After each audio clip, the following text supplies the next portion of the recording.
Chapitre 15. Agartha. Combat de Timur et Xaria. Lorsque Timur entendit le corps de guerre, il était déjà trop tard pour faire demi-tour. Les Skraeling étaient sur leurs traces. 2 traîneaux les poursuivaient, chacun chargé de 4 petits guerriers au visage porcin et tirés par des nagbors à la fourrure sombre et aux courtes défenses d'ivoire. Timur fit claquer son fouet et les huskies forcèrent l'allure. Les nagbors étaient des animaux forestiers, proches des sangliers, mais d'une taille et d'une férocité bien supérieures.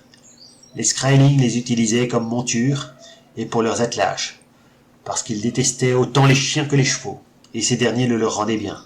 Ils n'étaient pas adaptés pour la vie dans le grand froid, et c'est pour cette raison que les attaques des Skraeling se limitaient à de courtes incursions, toujours en été. Timur regrettait maintenant de ne pas avoir suivi les conseils de Tilak, et plus grave encore, il avait fait courir ses huskies une bonne partie de la matinée, pour le seul plaisir de clouer sur place l'équipage du maître de chasse. Cette seconde erreur pouvait se révéler fatale. Les huskies, épuisés, ne pourraient pas garder le rythme contre les nagbors, aussi maladroits fussent-ils. Ils essayent de nous rabattre vers les montagnes. Il y a sûrement un piège de ce côté-là. Xaria, prends mon arc, et prépare-toi à tirer sur le cocher du traîneau de droite, celui qui nous barre la route vers le grand lac. Ça nous laissera le temps de nous échapper. Prends-le toi-même et donne-moi les rênes, répliqua Xaria. Je suis meilleur cocher que toi. La stratégie des Skraeling était facile à deviner, en effet. Le traîneau de gauche, du côté de la montagne, avait pris du retard sur celui de droite, du côté du lac gelé. La fuite la plus évidente était donc d'obliquer vers la montagne, mais c'est précisément ce que Timur voulait éviter. Il confia les rênes à sa compagne, se saisit de son arc et encocha une longue flèche à la pointe en acier.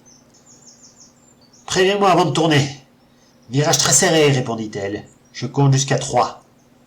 1, 2... » Timur pesta intérieurement. Xaria avait beau être un meilleur cocher, elle n'en prenait pas moins un gros risque avec un virage serré. Il visa soigneusement un point loin devant sa cible. À 3, les Skraeling se trouvèrent juste en face de lui, et il remarqua l'arme brandie par le guerrier, à côté du cocher, une arbalète. Il ajusta son tir et lâcha la flèche. Le trait transperça de part en part le guerrier à l'arbalète, et se figea dans le bouclier de celui qui se trouvait derrière lui. « Fouette !» hurla-t-il. « Yash, yash !» cria Xaria, en faisant claquer son fouet. « Tu as raté le cocher ? Yash, yash !» Timur posa son arc et prit un harpon. Les Skraeling étaient devenus prudents. À gauche du cocher se tenait maintenant un autre guerrier, équipé d'un lourd bouclier en métal. « Non, j'ai dû en tuer un autre, celui à l'arbalète, et maintenant, ils protègent leur cocher. » Mais Timur n'avait pas dit son dernier mot.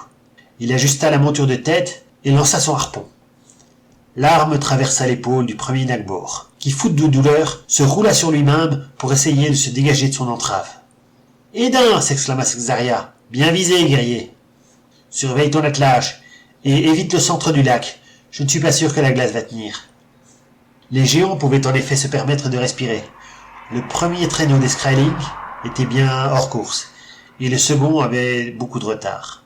« On va faire un large détour et repartir vers le sud, » repartit Timur. « Tilak a certainement entendu le Carnix. Il a fait demi-tour pour mettre sa fille à l'abri. »« Et dans le cas contraire ?» répliqua Xaria. « Quoi, dans le cas contraire ? Tu crois qu'il exposerait sa cadette dans une bataille sans même savoir combien d'ennemis il y a en face ? Je ne sais pas. C'est un sang pur. C'est notre maître de chasse. Il a une très haute opinion de son devoir. Qui peut savoir ce qui lui passe dans la tête ? On n'a jamais vu un maître de chasse s'enfuir en laissant ses compagnons derrière lui, et Tilak ne sera certainement pas le premier. Il n'y a qu'un seul moyen de le savoir. » Sur ces mots, Timur prit son inspiration et souffla dans sa corne. Puis ils tendirent l'oreille. Une réponse leur parvint, quelques instants plus tard. « Il est en route, et il est prêt pour la bagarre !» s'exclama Timur. Sans cela, il n'aurait pas répondu aussi vite. Et comme pour répondre à la question que Xaria n'osait pas poser, il ajouta aussitôt « Et il a certainement mis la petite à l'abri. C'est une tête de mule, mais c'est pas un idiot. »